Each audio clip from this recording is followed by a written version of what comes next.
Before the chants of victory, before the songs of glory, there was Ares.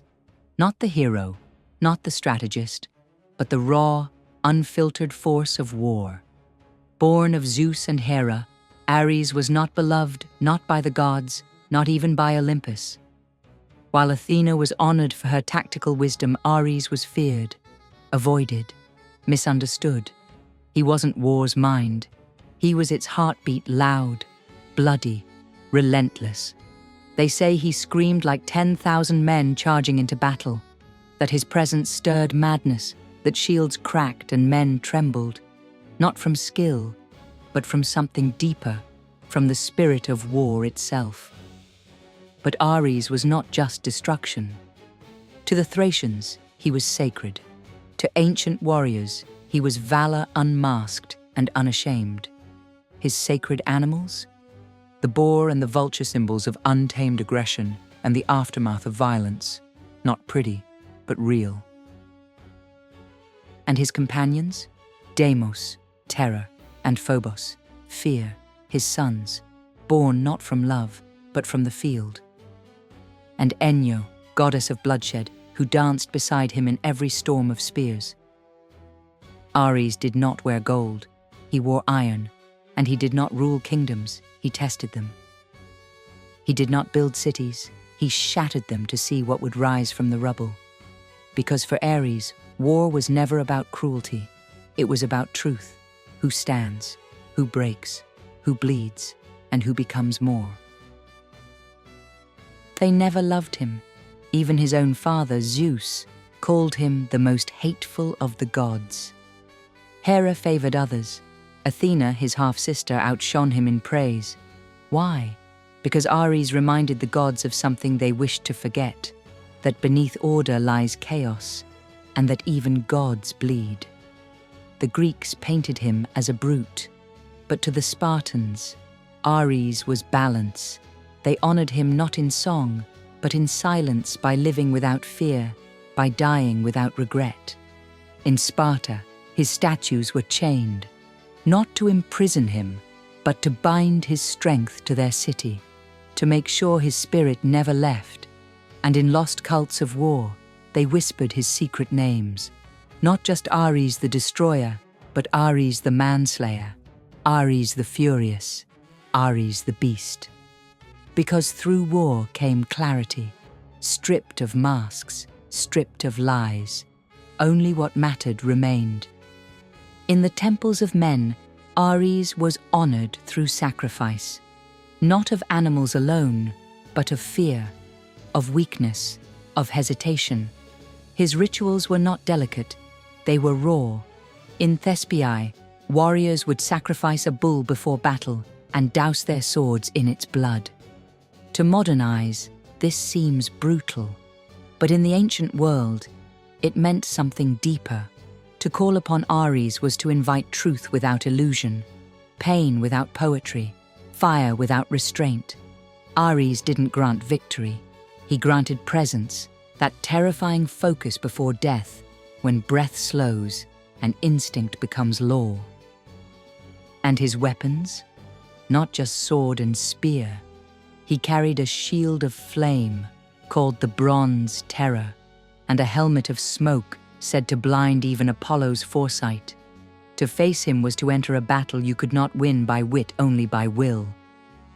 But Ares was not only war outside, he was war within. In mystery schools, particularly among the Orphic and early Hermetic circles, Ares was studied not as a god of carnage, but of transformation through struggle. They taught that every soul carries an Ares within, a fire trapped behind walls of shame or passivity, and only by facing that fire, by fighting oneself, can one become free. To walk the path of Ares meant to confront what you feared most, your anger, your cowardice, your untapped rage, and then to forge it into clarity, courage, and command. They whispered, the god of war does not seek blood, he seeks awakening. So when you hear the name Ares, do not think only of death, Think of the moment before the decision, the heat behind your ribs, the will to rise, even if all else falls, because that is where Ares lives, not on Olympus, not in legend, but in you. Ares and Aphrodite, love and war entwined. She was the goddess of desire, he, the god of war. And though their temples stood apart, their hearts, it seems, did not. Ares and Aphrodite. The affair no one expected, but everyone remembered. To the poets, it was lust. To the gods, a scandal. To mortals, a warning. But to the initiated, it was alchemy. For in their union, ancient mystics saw a secret. That conflict and connection are not opposites, they are mirrors.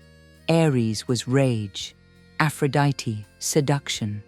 Together they embodied the tension of life itself, the pull between destruction and creation, battle and bliss, blood and beauty. Their children told the story. Harmonia, goddess of harmony, born from chaos and love. Phobos and Deimos, fear and panic, reminding us that even passion can ignite terror. And some whispered of Eros, the primal force of attraction, born not from light, but from fire. The myth of Ares and Aphrodite was never about forbidden love.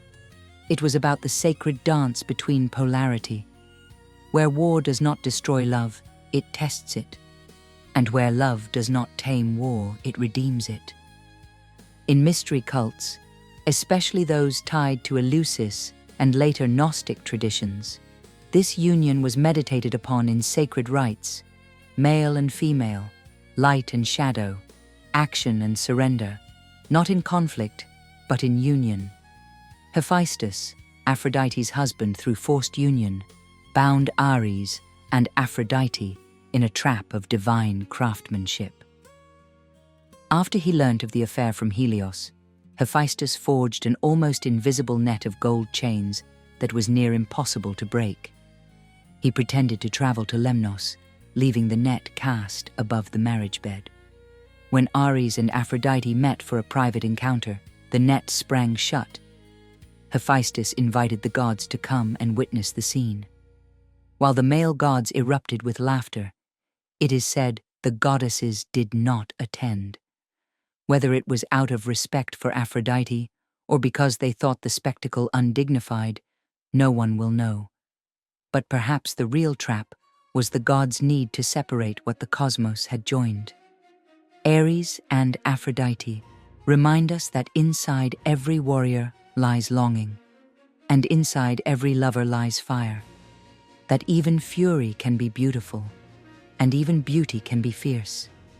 So the next time you feel torn between force and feeling, strength and softness, remember them, not as myth, but as message. The world needs both. Like, share, and subscribe to Ancient Untold Stories, because these are not just myths, they are mirrors reflecting what still burns in the soul of every conflict, every cry, every rise of courage against the impossible.